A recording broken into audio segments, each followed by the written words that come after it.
Hello friends, स्वागत है आप सभी का स्पर्श पीएससी एजुकेशन सेंटर के ऑनलाइन क्लासेस में।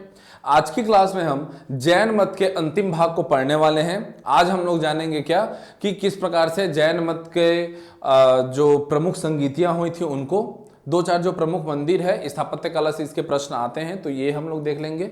साथ ही साथ में जैन मत का कैसा कैसा प्रचार प्रसार हुआ था और अंत में इसका पतन कब और किस प्रकार से होना आरंभ हो गया, इन चीजों को हम लोग देखेंगे।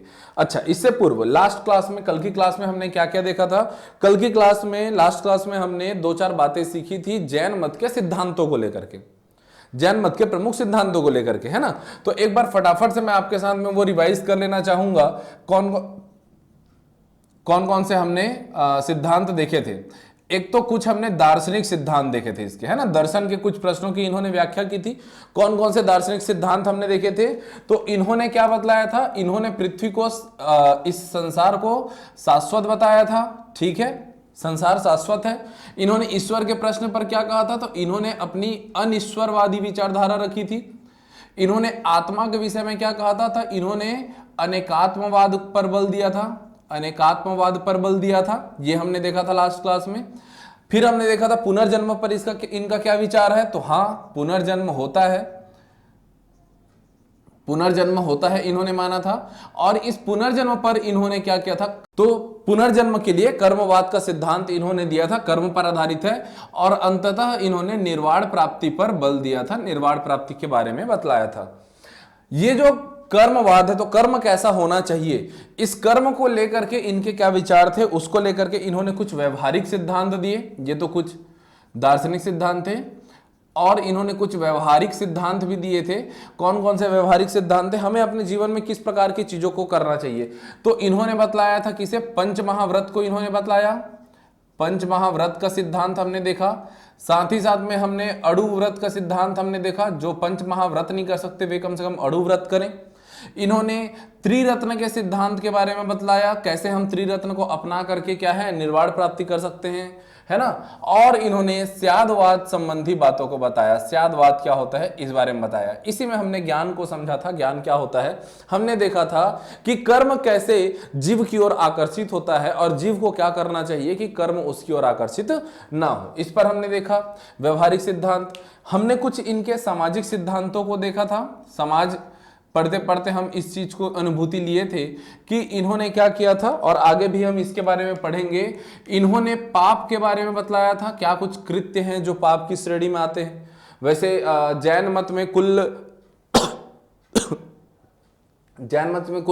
18 प्रकार के पापों के बारे में वर्णन है। खैर, हम पाप के बारे में इन्होंने बताया वो जान लेते हैं। इन्होंने आचार नग्नता के बारे में बताया, आचार नग्नता के बारे में बताया था। और इसमें स्त्रियों की जो स्वतंत्रता है इस पर बल दिया गया था। ठीक है, इस पर जो है बल दिया गया था। ये सारी चीजें हमने जैन मत के बारे में लास्ट क्लास में हमने देख लिया था। इन मुद्दों पर हमने चर्चा कर लिया था। ठीक है, तो आज की क्लास में हम इसके बाद में सीधे पहला टॉपिक ही मैं आपके लिए डालूंगा क्या, जैन संगीतियां। कौन कौन सी संगीतियां हुई थी उन पर हम लोग चर्चा करते हैं। और ये संगीतियां क्यों हुई थी, कब हुई थी। देखो, संगीति रखने का मुख्य कारण क्या था।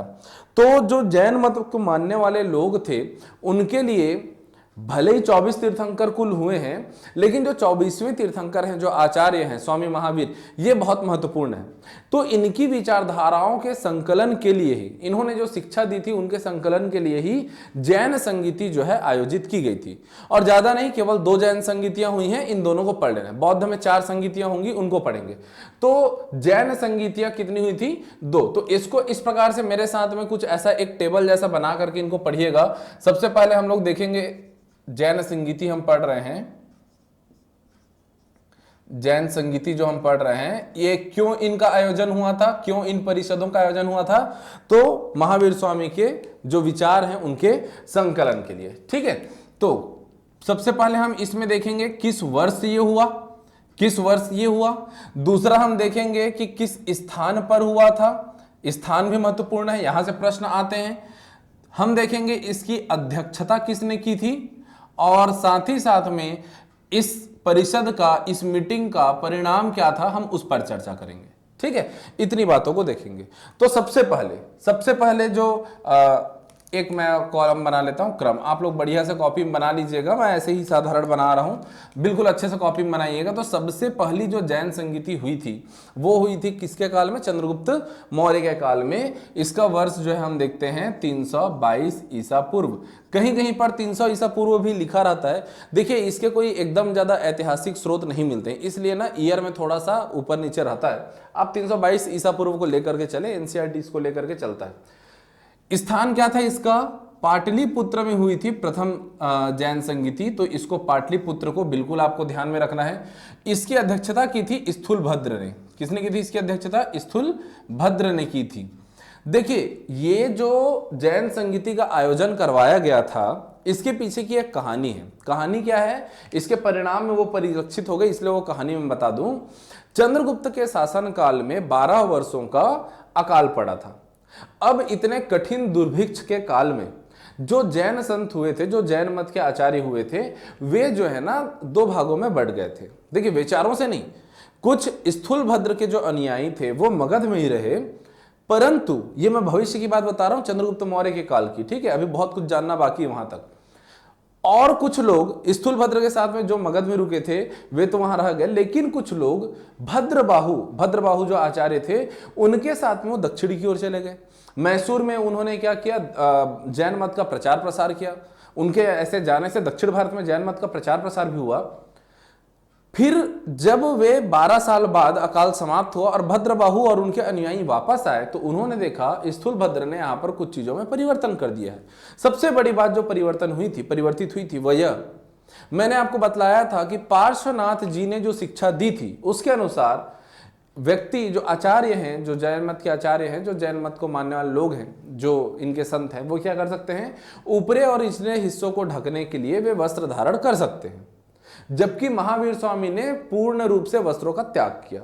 इसी बात को लेकर के क्या है, वहां पर एक बहस छिड़ गई। स्थूलभद्र जो थे, जो मगध में रुके हुए थे, उन्होंने अपने अंगों को ढकने के लिए वस्त्र धारण कर लिया, जबकि भद्रबाहु जो दक्षिण में गए थे वे निर्वस्त्र रहते थे, वे दिगंबर कहलाए। यहीं से जो है मत का विभाजन हुआ और भद्रबाहु के जो मानने वाले लोग थे वे जो है दिगंबर कहलाए, और स्थूलभद्र को के मानने वाले जो लोग थे, उनके जो अनुयायी थे, वे श्वेतांबर कहलाए। तो ये जो बहस छिड़ी, ये जो आपस में जो है इनके बीच में क्या हो गया, एक विवाद उत्पन्न हुआ। इस विवाद के समाधान के लिए प्रथम जैन संगीति का आयोजन किया गया था, जहां पर इस बात का निर्णय लेना था कि क्या कुछ सिद्धांत हमें मानने हैं, इन सब चीजों पर चर्चा करनी थी। देखिए इसलिए अध्यक्षता कौन कर रहे हैं? स्थूलभद्र कर रहे हैं, जो मगध वाले थे, और इसलिए इसका विरोध किया दिगंबरों ने, अर्थात भद्रबाहु के अनुयायी। उन्होंने विरोध किया और इस प्रथम जैन संगीति में उन्होंने भाग नहीं लिया था। तो जितने लोगों ने भाग लिया वे सब स्थूलभद्र के अनुयायी थे, ठीक है। और इसलिए इसका परिणाम यह हुआ, सबसे महत्वपूर्ण बात आपको ध्यान में रखना है कि प्रथम जैन संगीति से यह स्पष्ट होता है कि अब जो है ये 2 हिस्सों में बढ़ जाएंगे। श्वेतांबर, श्वेत वस्त्र धारण करने वाले, और दूसरे जो होंगे वे होंगे दिगंबर। श्वेतांबर और दिगंबर 2 अलग अलग मतों में अब इनका क्या हो गया? विभाजन हो गया, ठीक है।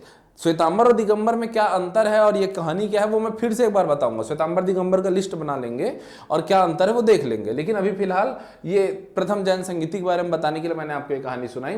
तो श्वेतांबर दिगंबर 2 भागों में ये इनका विभाजन हुआ, ये एक चीज। दूसरी बात, यहां पर जो है 12 अंगों का संकलन किया गया, 12 अंगों का संकलन किया गया, ठीक है। 12 अंग मतलब कि ये जैन साहित्य है, इन जैन साहित्यों का जो है संकलन किया गया, अर्थात जो इनका उद्देश्य था महावीर स्वामी के शिक्षाओं का संकलन करना, अपने 24 तीर्थंकर हुए थे उनकी अच्छी बातों का संकलन करना, तो वो काम इन्होंने यहाँ पर किया था। 12 अंगों का इसलिए संकलन किया गया। द्वितीय जैन संगीति, दूसरी जैन संगीति होती कहां पर? हाँ, कहां पर छोड़ो, कब हुई थी पहले उसको देखते हैं। तो ये जो द्वितीय जैन संगीति है ये जो हुई थी 513 ईस्वी में। कब हुई थी ये? 513 ईस्वी में। इसको कहीं कहीं पर 526 ईस्वी ऐसा कुछ भी लिखा रहता है। अच्छा, एक चीज गौर करना, यहां पर मैंने यहां पर एडी लिखा है, ईस्वी लिखा है। 1-2 किताबों में जो गाइड बनते हैं एक दूसरे को देख करके, जो गाइड बना करके रखते हैं इंस्टीट्यूट, उसमें इसमें जो है ना ईसा पूर्व ही लिख दिया है ना, वो गलत है, बिल्कुल ध्यान रखना इसको। और ये जो है 322 ईसा पूर्व था, चंद्रगुप्त काल, जबकि ये जो है काफी बाद में 513 ईस्वी में हो रहा है। कई जगह इसको 526 ईस्वी भी लिखा गया है, ठीक है, 526 ईस्वी भी लिखा गया है, थोड़ा बहुत अंतर चलता है, लेकिन ईस्वी को ईसा पूर्व नहीं बना देना। तो ये हुआ कब? ये हुआ कब? 513 ईस्वी में। और कहाँ हुआ था? तो वल्लभी में। कहाँ हुआ था ये? वल्लभी। वल्लभी मतलब गुजरात है ना, पाटलिपुत्र तो पता ही है आपको। ये कहाँ हुआ था? गुजरात में हुआ था। इसकी अध्यक्षता किसने की थी? तो इसकी अध्यक्षता की थी देवर्धि क्षमाश्रमण ने। इसकी अध्यक्षता देवर्धि क्षमाश्रमण नामक जो विद्वान थे, जो संत थे, उन्होंने किया था। और इसमें क्या हुआ? तो इसमें जो ये 12 अंग थे, 11 अंगों को लिपिबद्ध किया गया। 11 अंगों को लिपिबद्ध किया गया था।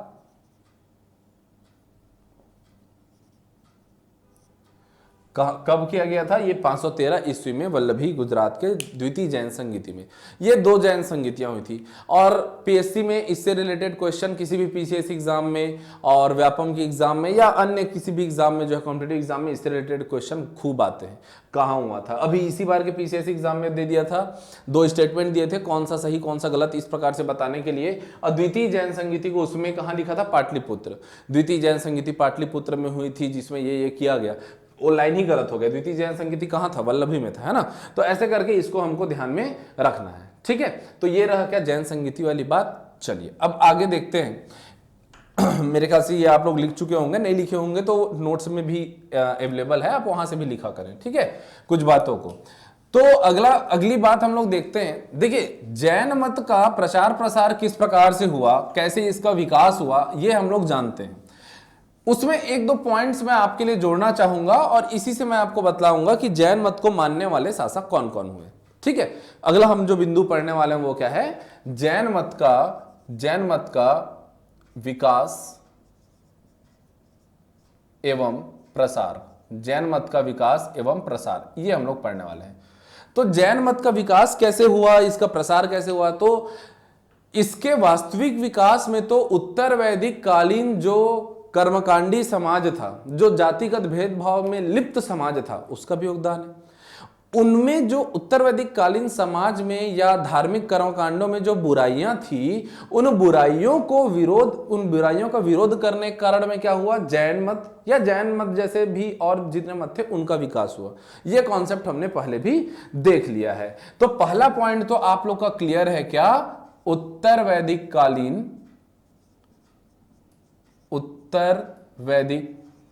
कालीन भेदभाव, समाज में जातिगत भेदभाव एवं कर्मकांड का विरोध। ये तो बात सही है, ये तो हमने पहले पढ़ रखा है, ठीक।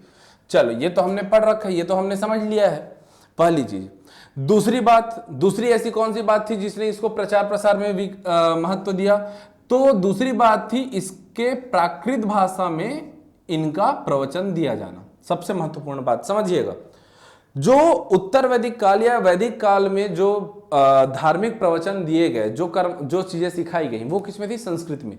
आम जनता को समझ में आती नहीं थी, बहुत कम बातें समझ में आती है। अब जनता जिसको समझेगी, जो अधिकांश जो जनता है वो जिस बात को समझेगी, उसी बात को मानने का प्रयास करेगी।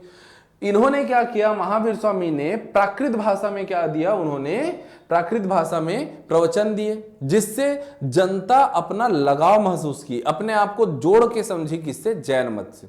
इसलिए उन्होंने जैन मत को माना, इसलिए इसका विकास हुआ।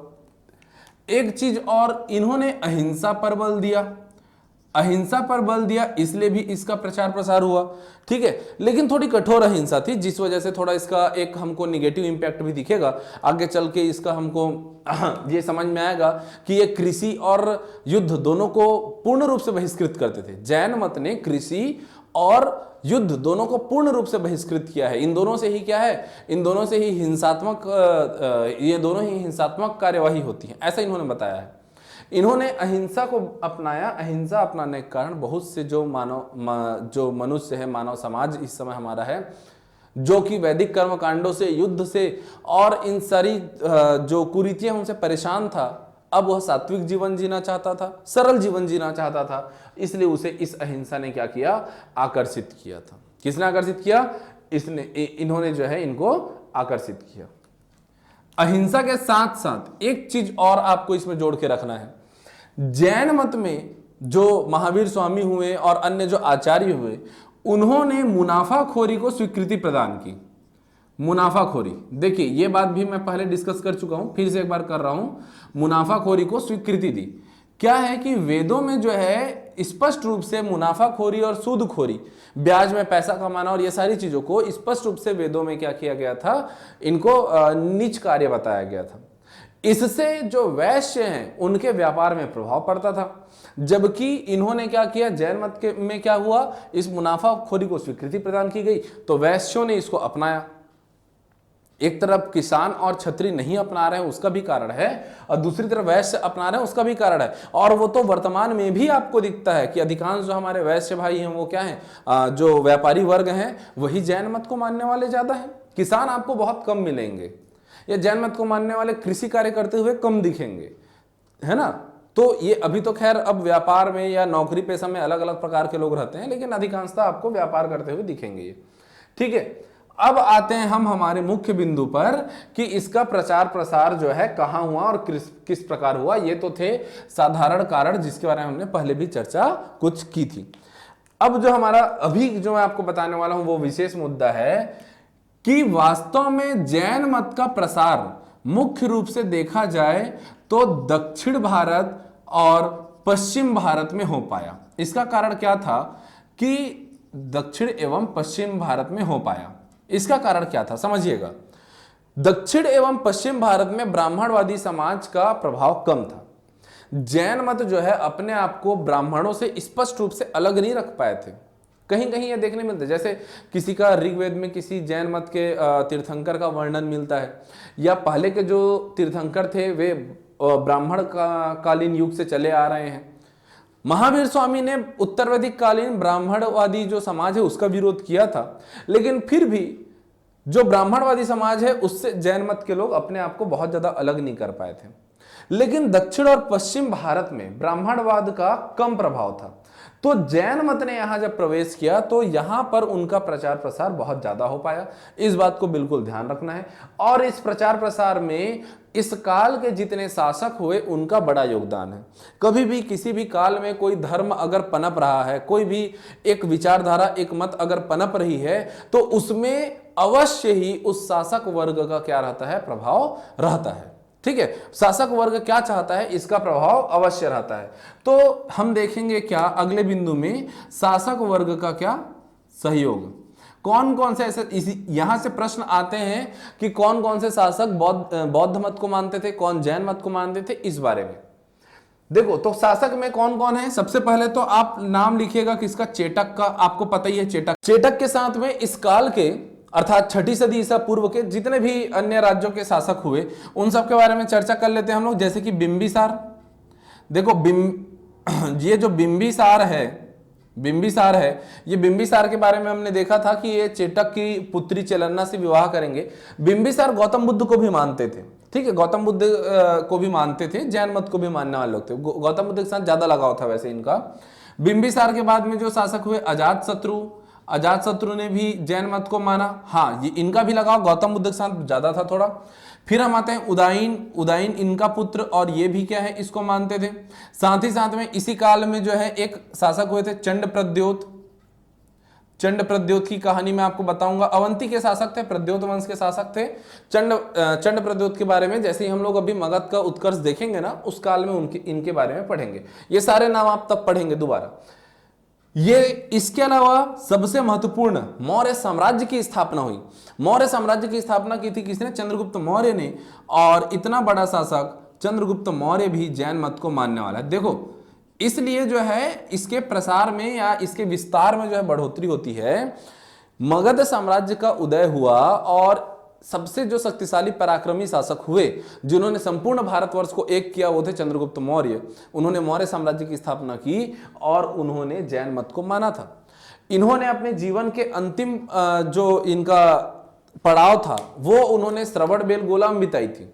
एक जैन आचार्य से इन्होंने दीक्षा ली और श्रवण बेलगोला में जा करके चंद्रगुप्त मौर्य ने, वही हमने देखा था चंद्रगुप्त मौर्य के काल में क्या है, स्थूलभद्र भद्रबाहु वाली कहानी, 12 साल का अकाल, भद्रबाहु मैसूर में थे, ये भी चंद्रगुप्त मौर्य जो है पहुंचे वहां पर, वहां जाकर के इन्होंने दीक्षा ग्रहण की और संलेखना विधि से, संथारा विधि से इन्होंने क्या किया, अपना प्राण त्याग दिया।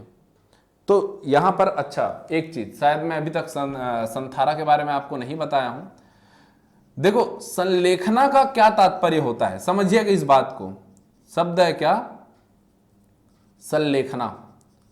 संलेखना शब्द को यदि आप तोड़ो तो ये दिखता है हमें सतधन लेखना, सतधन लेखना, अर्थात जीवन के जितने भी सही गलत कार्य हैं उन सब का लेखा जोखा ही क्या है, सत लेखना। जीवन के जितने भी अच्छाई बुराई जो भी हमने कार्य किया है तो उनका लेखा जोखा ही क्या है, सलेखना। वास्तव में जो जैन मत है उसमें अहिंसा पर जोर दिया गया है, हम किसी अन्य को किसी प्रकार से कष्ट न दे, इस बात पर जोर दिया गया है। और इसमें ठीक उसके विपरीत काया क्लेश पर जोर दिया गया है, दूसरों को हमारी वजह से कोई परेशानी ना हो और हम अपनी आत्मा को संतुष्ट करने के लिए अधिक कार्य ना करें, बल्कि स्वयं को काया क्लेश में ढकेल दें। हमारी आत्मा सुख चाहती है, हमारी आत्मा चाहती है कि हम सब कुछ त्याग करके, बढ़िया पानी गिर रहा है तो पानी गिरने का आनंद ने चाय पकौड़े के साथ, हमारा आत्मा ये चाह रहा है, हमारी अंतरात्मा ये सुख चाहती है। लेकिन नहीं, हमें क्या करना है, हमें काया क्लेश करना है। आत्मा दुखी हो तो हो, लेकिन पीएससी कब निकलेगा, जब आप ऐसे अच्छे सुहावने मौसम को भी त्याग कर कमरे में बैठ करके किताबों के साथ खेलेंगे, तब पीएससी निकलेगा। ऐसा वैसे ये तो पीएससी की बात हुई। यहां पर जैन मत में क्या था कि आपको मोक्ष की प्राप्ति या आपको सत्य की प्राप्ति, कैवल्य की प्राप्ति, ज्ञान की प्राप्ति कब होगी, जब आप मनुष्य अपने आत्मा की शांति को ना ध्यान देके, आत्मा को सुख देने के बजाय आत्मा को संयमित करेगी, काया क्लेश पर ध्यान देगी। इस बारे में यहां पर जैन मत में विस्तार से बतलाया गया। तो संलेखना, सतधन लेखना, यहां पर जो है जितनी भी अच्छाई है उसका लेखा जोखा होता था और अहिंसा या काया क्लेश को इन्होंने जोड़ दिया। इसी वजह से ये क्या है, संलेखना या संथारा करते थे। संथारा के तहत के अंतर्गत ये क्या करते थे कि एक उम्र के ऐसे पड़ाव में जाकर, एक पड़ाव में जाकर के जब अब इनको लगता है कि अब मुझे इस जीवन से कोई मोह माया नहीं है, तो ये क्या करेंगे, पहले तो ये खाना पीना त्याग देंगे, एकांत में चले जाएंगे, खाना पीना त्याग देंगे, अन्न जल ग्रहण सब कुछ करना त्याग देंगे, फिर ये मौन व्रत धारण करेंगे और समय आने पर अपने देह का त्याग कर देंगे। अर्थात एकांत में रह करके क्या करना, एकांत में रह करके खाना पीना त्याग करके, मौन व्रत धारण करके स्वयं अपना देह त्याग करना ही क्या है, संथारा विधि है। ठीक है। अब अच्छा, इसके बारे में आपने सुना भी होगा, 2015 में राजस्थान हाई कोर्ट ने इस पर रोक लगा दी थी और इसको एक प्रकार से आत्महत्या से रिलेट कर दिया था, है ना, भारतीय दंड संहिता में आत्महत्या से रिलेट कर दिया था।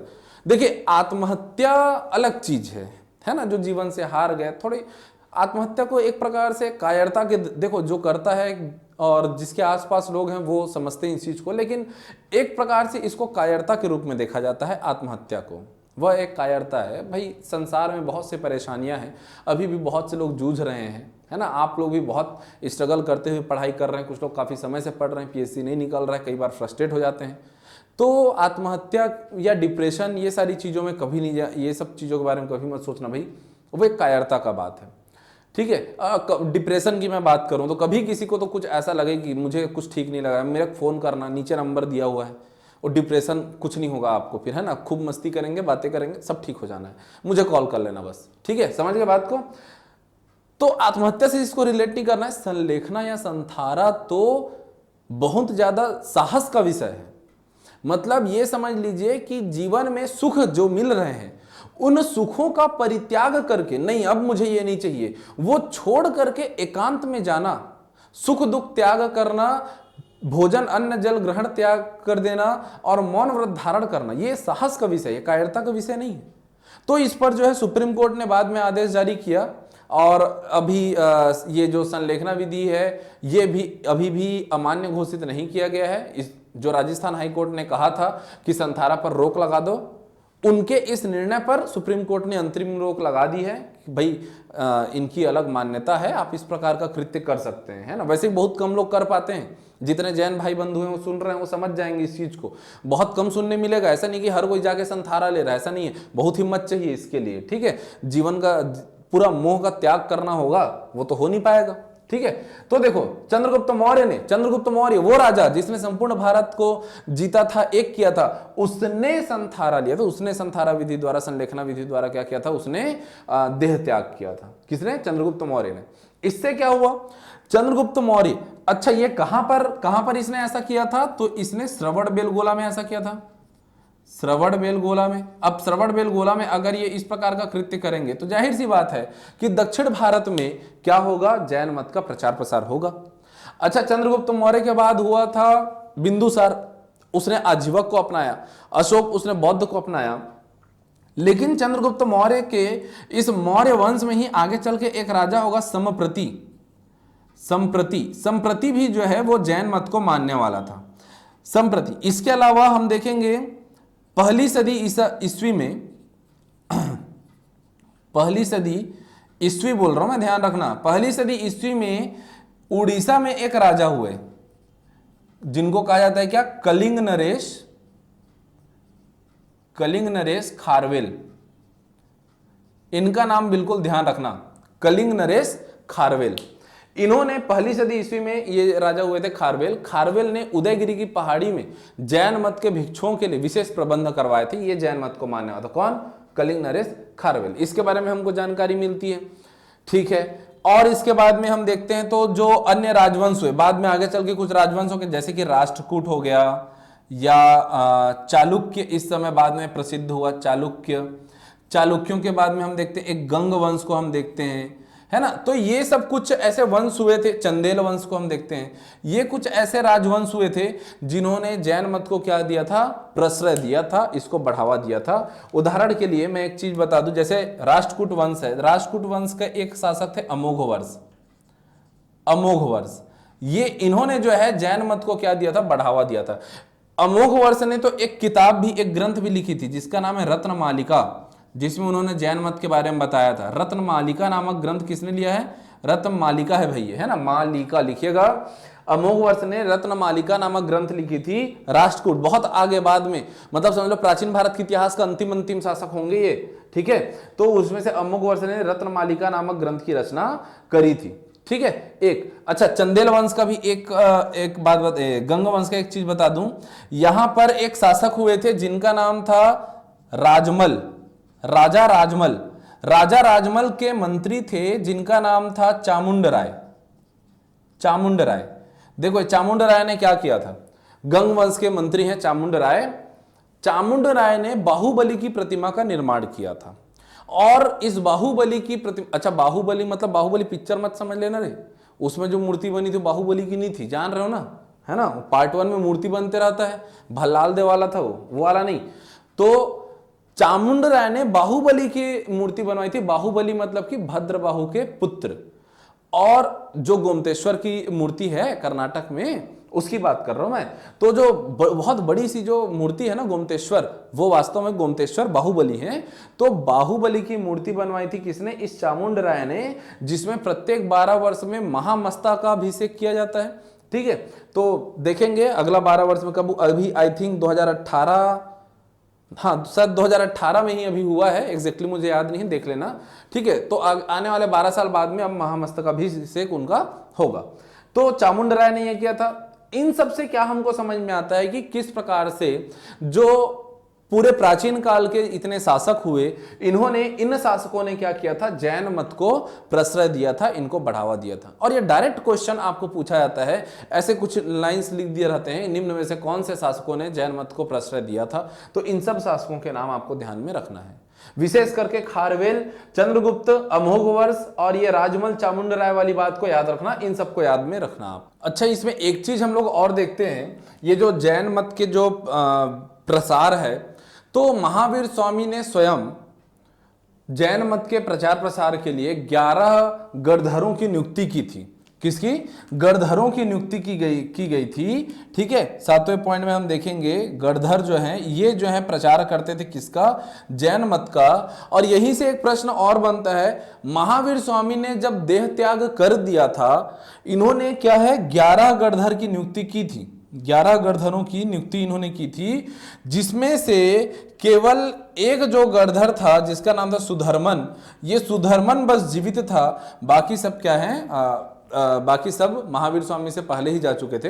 तो महावीर स्वामी ने जब देह त्याग की थी तो 11 गणधरों में से केवल एक सुधर्मन ही जीवित था। यह प्रश्न पूछता है, इसको भी आप इसी रूप में ही पढ़ लीजिए कि महावीर स्वामी ने क्या किया था, जैन धर्म के प्रचार प्रसार के लिए कुछ गणधर नियुक्त किए थे। चलिए आइए अब देखते हैं कि क्यों इनमें मतभेद हो गया था और क्या क्या इनकी मान्यताएं थी। अर्थात अगला टॉपिक रहेगा क्या हमारा, जैन मत में मतभेद एवं विभाजन। जैन मत में मतभेद एवं विभाजन। ठीक है, देखो एक कॉन्सेप्ट को लेकर के चलोगे तो पूरा चीज आपको समझ में आ जाएगा। मतभेद एवं विभाजन हम पढ़ने वाले हैं। क्या हुए थे इस दौरान में?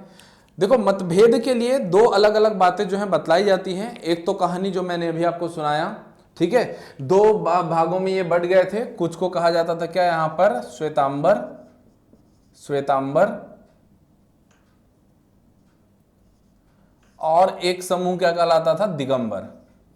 श्वेतांबर और दिगंबर, कुछ कीवर्ड्स हम लोग इनके बारे में लिख लेंगे, हमको समझ में आ जाए कि कौन क्या थे। ठीक है, देखो तो दो बातें हैं।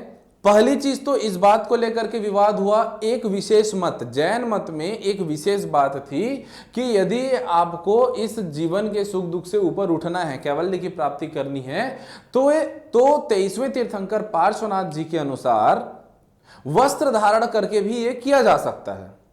ऊपर और नीचे के अंगों को ढक करके भी ये चीजें जो है की जा सकती हैं, आपको मोक्ष की प्राप्ति हो सकती है, कैवल्य की प्राप्ति हो सकती है, ऐसा माना था पार्श्वनाथ जी का। और इस बात को माना किन्होंने, श्वेतांबरों ने। जबकि दिगंबरों ने यह माना जो महावीर स्वामी ने कहा है कि पूर्ण वस्त्र त्याग दो। इन्होंने आत्मसंयम को और ज्यादा बल दिया, आत्मसंयम पर और ज्यादा बल दिया और संपूर्ण वस्त्र त्यागने की बात कही। तो इस बात को मानने वाले लोग कौन हुए, दिगंबर। और इस बात को लेकर के मैंने अभी आपको थोड़ी देर पहले एक बात बताई थी, वो 12 वर्ष के अकाल वाली बात। तो उस दुर्भिक्ष के समय जो भद्रबाहु जो चले गए थे कहां पर, कर्नाटक की ओर, मैसूर की ओर, और मैसूर से जब 12 साल बाद में वापस आए, तब जाकर के स्थूलभद्र और भद्रबाहु के बीच में क्या हुआ, एक विवाद हुआ। और इस समय जो मतभेद हुआ, एक जो है जैन संगीति के आयोजन किया गया, उस आयोजन में भी दिगंबरों ने भाग नहीं लिया, श्वेतांबरों ने ही फिर उस पर कार्य किया था। तो इसको लेकर के जो है अगर आपको पूछेगा कि श्वेतांबर दिगंबर में अंतर बतलाइए, तो आपको बतलाता हूं मैं क्या क्या आप वहां पर बता सकते हैं। सबसे पहली बात तो कि ये जो श्वेतांबर थे वे वास्तव में क्या है, स्थूलभद्र के अनुयायी थे, जबकि दिगंबर थे वो क्या थे, ये भद्रबाहु के अनुयायी थे। किसके अनुयायी थे ये, भद्रबाहु के अनुयायी थे। ठीक है, इन्होंने श्वेत वस्त्र धारण किया, श्वेत वस्त्र धारण किया, जबकि इन्होंने वस्त्र का त्याग कर दिया था। इन लोगों ने क्या किया था, वस्त्रों का त्याग किया था, वस्त्र त्याग।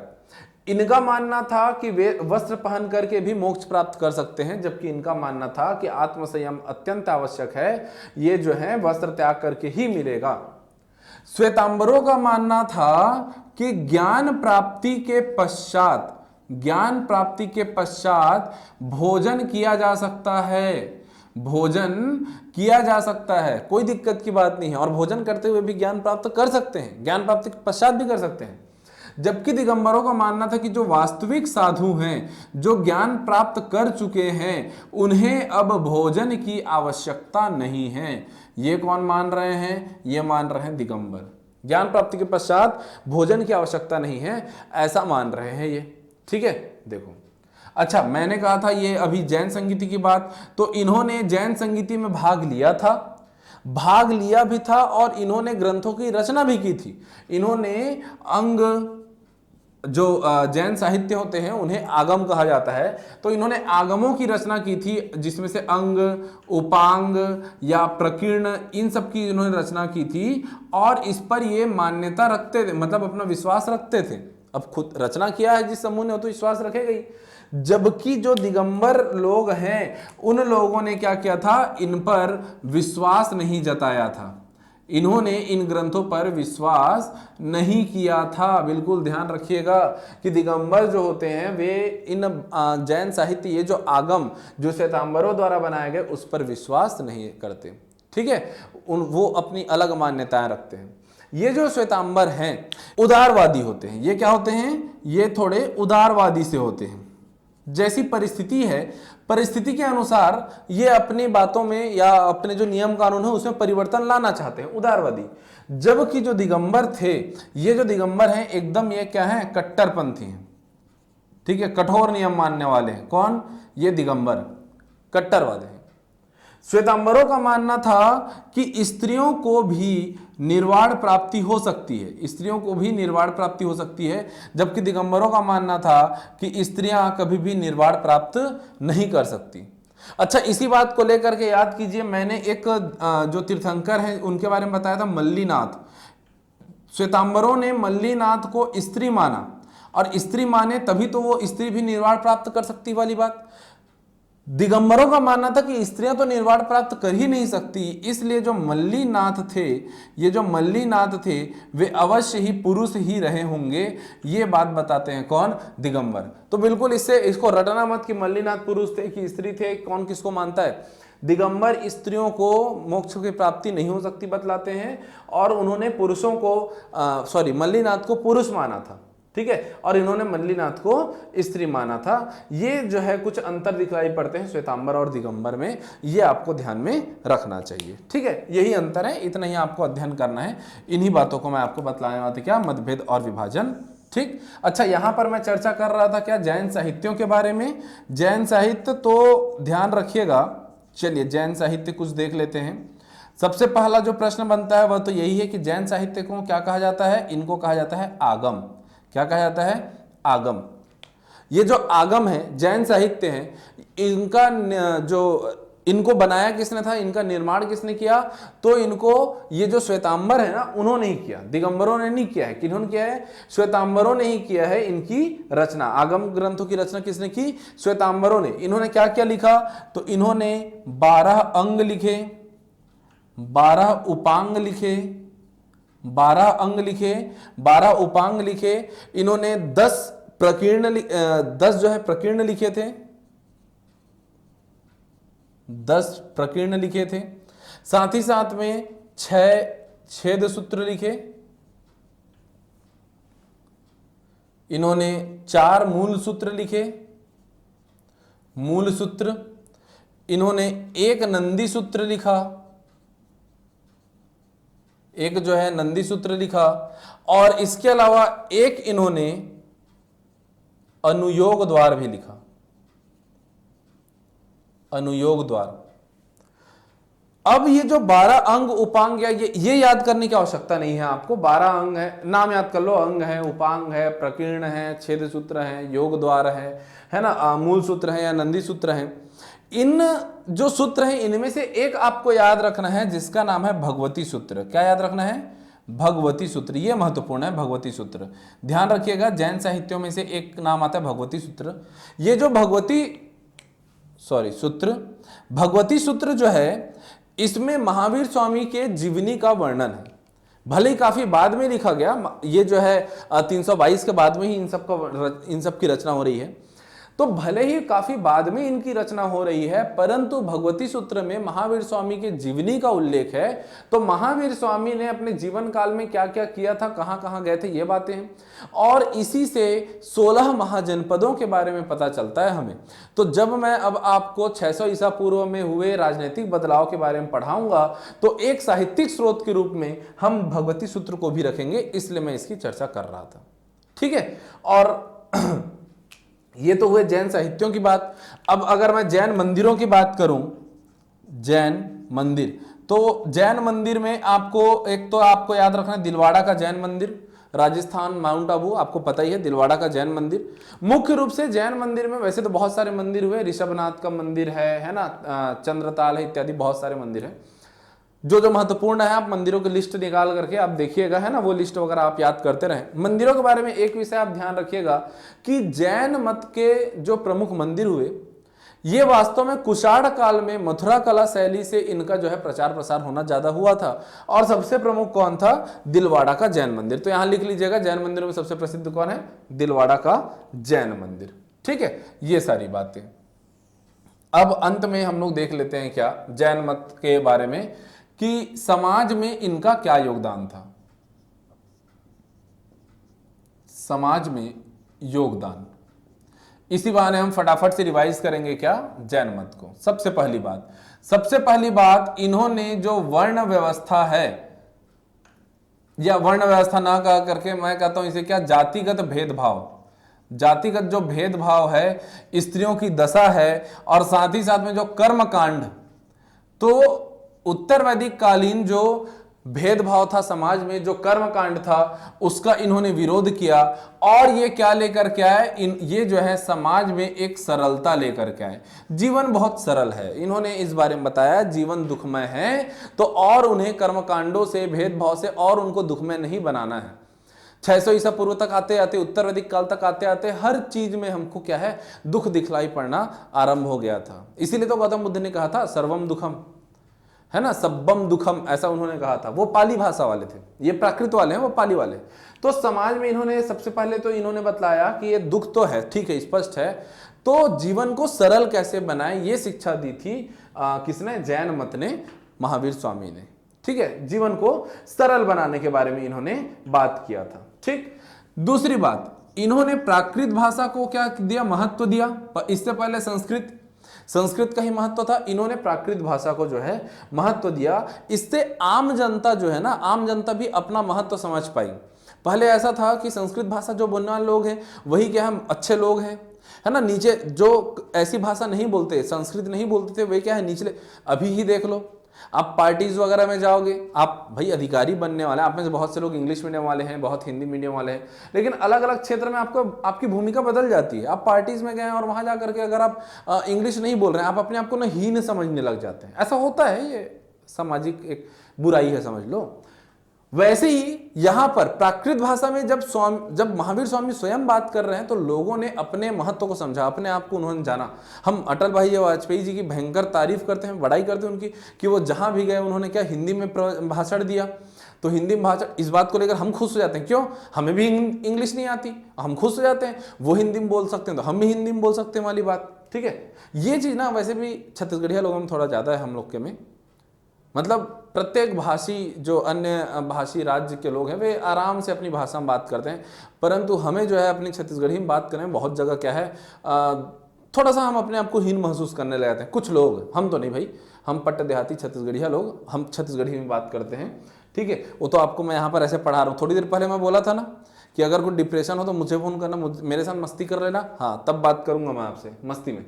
देखो फिलहाल यहाँ तो ये क्या है, प्राकृत भाषा को इन्होंने महत्व दिया था, ये भी समाज में एक महत्वपूर्ण योगदान था। इसके अलावा सबसे महत्व की बात थी, इन्होंने व्यापार को बढ़ावा दिया। किसको बढ़ावा दिया था? व्यापार वाणिज्य पर इन्होंने जो है समाज में बढ़ावा दिया था। इस चीज को हम देखते हैं। ठीक है, समाज में एक योगदान इनका व्यापार के लिए भी था। ऐसे जो है इनके कुछ सामाजिक योगदान थे। इन्होंने जो है सरल जीवन को बढ़ावा दिया था। क्या है? सरल जीवन को बढ़ावा दिया था। जीवन की बहुत सारी जो जटिलताएं हैं उसको इन लोगों ने त्यागने की बात की थी, है ना। सादा सरल जीवन जिए और वहीं पर खुश रहें। ठीक है, ये बात इन्होंने सिखाई थी, समाज में इन्होंने योगदान दिया था। जब जैन मत इतना अच्छा चल रहा था, जैन मत में इतनी सारी अच्छाइयां हैं, इतनी कुछ हमने यहाँ पर सीखा, है ना। पिछले 3 लेक्चर से हम देख रहे हैं। तो पहले हमने जैन जितने भी तीर्थंकर हुए उनको जाना, उनसे 1-2 बातें सीखी थी। फिर कल के जो लास्ट लेक्चर है उसमें तो हमने जैन मत की बहुत सारी अच्छी बातों को जाना, ये क्या सोचते हैं, क्या मानते हैं, ये जाना। आज की क्लास में भी हमने कुछ अच्छी चीज़ों को जाना, कुछ इनके जो मत में अंतर हुआ वो भी हमने जाना। अंतिम जो बिंदु है जैन मत का वह है क्या, इनका पतन क्यों हुआ, जैन मत के पतन का कारण। अब पतन से तात्पर्य जैन मत खत्म हो गया ऐसा नहीं है। पतन से तात्पर्य जिस उत्कर्ष के साथ ये बढ़ रहा था तो अचानक उसमें क्या है डिक्लाइन क्यों होने लग गया, ये इसका प्रचार प्रसार क्यों कम होने लगा, उस बारे में 2-4 बिंदुओं के बारे में मैं चर्चा कर लेता हूं। कभी कभी मेंस में ऐसे प्रश्न पूछे जा सकते हैं तो इस बारे में इस पर चर्चा करता हूं। वैसे मेंस में कैसे लिखना है ये तो मैं आपको मेंस के क्लास में बता ही दूंगा कि कैसे इनको फ्रेमिंग करनी है। ठीक है, तो पतन का जो सबसे महत्वपूर्ण कारण था वह था जैन मत की कठोरता। कठोरता तप पर, कठोरता व्रत में, कठोरता इनके अहिंसा में, ये बहुत कठोर थे। कैसे कठोर थे? तप करना है तो एकदम काया क्लेश। मैंने अभी थोड़ी देर पहले काया क्लेश को एक्सप्लेन किया है, दोबारा नहीं करूंगा, आप समझ जाएंगे। व्रत कठोर है ना। संलेखना विधि हमने देखा कि अपने आप को जीवन मृत्यु से मुक्त होने के लिए क्या करना है, आपको खाना पीना छोड़ करके एकांत में जा करके मौन व्रत धारण करके आप संलेखना प्राप्त करें। ये कठोर व्रत की बात है। अहिंसा कितनी कठोर कि आप श्वास भी लेंगे तो मास्क लगा करके, कोरोना से बचने के लिए नहीं, इसलिए क्योंकि आपको क्या करना पड़ेगा, आप सूक्ष्म जीवों का भी ध्यान रखें। वो आपके मुख के अंदर आकर के क्या करें। अभी मैं आपको पढ़ाते पढ़ाते, अभी मैं झाड़ू लगाते हुए नहीं पढ़ा सकता, पता नहीं 2-4 चींटियां यहां पर अभी अगर चल बसी होंगी तो उसमें मैं कुछ नहीं कर सकता। मैं पढ़ा रहा हूं आपको। कृषक, यदि कृषि करने वाला एक जो कृषक है, यदि वो कीड़े मकोड़ों को नहीं मारेगा तो फसल अच्छे से नहीं होंगी, है ना। तो कृषि कार्य नहीं कर सकते, इतना कठोर है अहिंसा इनका। ये युद्ध नहीं कर सकते क्योंकि युद्ध में क्या है, हिंसात्मक रूप है। विचार में भी हिंसा नहीं होनी चाहिए, विचार में भी हिंसा नहीं होनी चाहिए, इतने कठोर इनकी अहिंसा का व्रत था। ये था एक बात, ठीक है। फिर अच्छा, बाकी इन्होंने समाज में सही योगदान दिया। इन्होंने जिस अहिंसा के बारे में बताया, यदि उसको थोड़ा सा सरल कर दिया जाए तो समाज में ये अच्छा प्रभाव लेकर के आया। इन्होंने सत्य, अहिंसा, अपरिग्रह, अस्त्र, अस्तेय, इन सब पर जो विचार दिया वो अच्छी चीज है। समाज में चोरी मत करो भाई, धन संचय ज्यादा मत करो, झूठ मत बोलो, ये बोल रहे हैं, अच्छी बात है, समाज में योगदान उन्होंने दिया। लेकिन थोड़ा कठिन था, जिसकी वजह से इसको पालन कर पाना थोड़ा मुश्किल हुआ, पहली बात। दूसरी बात, इनके जो दर्शन थे, इनके दर्शन मतलब कि पंच महाव्रत या अड़ुव्रत, स्यादवाद, इतने भारी भरकम शब्द हुए। स्यादवाद, स्यात् आस्ति च, स्यात् नास्ति च, स्यात् आस्ति च नास्ति च, स्यात् अव्यक्तम, स्यात् आस्ति च अव्यक्तम, स्यात् नास्ति च अव्यक्तम, स्यात् आस्ति च नास्ति च अव्यक्तम च। इतने बढ़िया बढ़िया कॉन्सेप्ट हैं, तो बढ़िया चीज।